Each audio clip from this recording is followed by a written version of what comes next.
Baik, kalau pada materi sebelumnya kita sudah belajar bagaimana cara melakukan multiplication atau perkalian menggunakan DNC, di mana nilai-nilai atau value-nya itu dia adalah bilangan bulat. Nah, bagaimana kalau sekarang yang dikalikannya itu dia bukan berbentuk bilangan bulat, melainkan berbentuk matriks. Kita akan belajar dulu eh, teori ataupun konsep awal, konsep dasar dari matriks. Jadi konsep dasar dari matriks itu, misal kita punya matriks A dikalikan dengan matriks B, maka hasilnya adalah matriks C. Di mana komponen-komponen matriks A-nya itu, misalnya matriks A-nya itu ukurannya 2 kali 2, tentu saja B-nya pun yang dikalikan harus berukuran sama 2 kali 2, sehingga menghasilkan hasil yang sama, yakni 2 kali 2 juga. 2 kali 2 maksudnya apa? Di sini row-nya ada 2 dan kolomnya ada 2. Nah, misal matriks A itu dia komponennya adalah A1 dikalikan A1 A2 A3 A4, dan komponen dari matriks B itu adalah B1 B2 B3 B4. Sehingga nilai perkaliannya ini A1 dikalikan matriks A dikalikan dengan matriks B ini, dia akan menghasilkan satu matriks baru, yakni matriks C, yang komponennya itu adalah C1, C2, C3, dan C4. Di mana C1 ini dia nilainya merupakan A1 dikalikan dengan B1 ditambah A2 dikalikan dengan B2. Jadi kalau konsep dasar matriks itu begini ya, perkalian matriks tuh.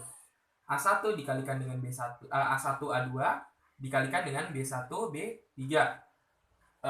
Horizontal dikalikan dengan vertikal. Jadi A1 dikali dengan B1, A1 dikali dengan B1 ditambah dengan A2 dikali B3, A2 dikalikan dengan B3.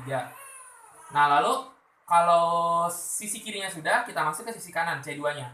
C2-nya berarti A1 kali A2, A1 dikalikan B2, dan A2 dikalikan dengan B4, lalu dijumlahkan juga. Kurang lebih seperti itu. Mungkin waktu SMA teman-teman sudah belajar mengenai perkalian matriks ini ya.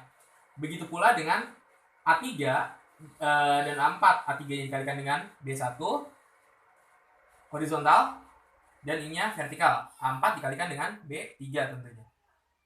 A4 dikalikan dengan B3 dan di sini A3 A4 dikalikan dengan B2 dan B4.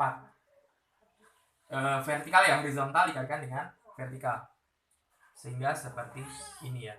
Ini adalah konsep dasar dari perkalian matriks. Contoh misalnya saya punya matriks A-nya itu nilai matriksnya seperti ini dan ini matriks B-nya. Kita cari sekarang nilai dari si matriks C-nya berapa. Ingat konsep dasar dari perkalian matriks. Horizontal dikalikan dengan vertikal. 4 dikalikan dengan 1, 4. Ditambah dengan 1 dikali 1, 1. Lalu 4 dikalikan dengan 2 sekarang ya. Sini. 4 dikalikan dengan 2, 8. Dan 1 dikalikan dengan 3, 3. Lalu bawahnya 3 dan 2 dikalikan lagi. 3 dikalikan 1, 3. Ditambah 2. 3 dikalikan 2, 6. 2 dikalikan 3, 6. Nah, sekarang kita jumlahkan. Ini hasilnya 5. Ini hasilnya 5. Ini hasilnya 11. Dan ini hasilnya 12.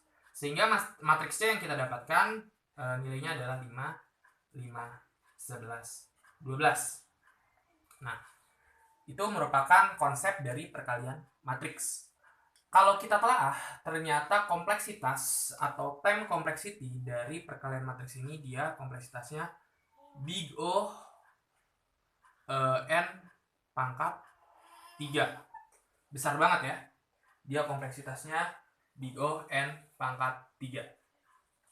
Nah, ternyata dengan menggunakan divide and conquer dan pengembangan dari divide and conquer itu, nantinya kita akan menemukan cara bagaimana mengalihkan matriks-matriks tersebut dengan kompleksitas yang sangat rendah atau lebih rendah dari n pangkat 3 ini.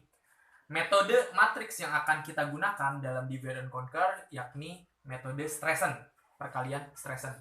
Namun sebelum kita masuk ke Stressennya, kita akan coba masuk ke perkalian matriks menggunakan divide and conquer-nya terlebih dahulu. Pada video selanjutnya saya akan menjelaskan mengenai perkalian divide and conquer dalam kasus matriks ini?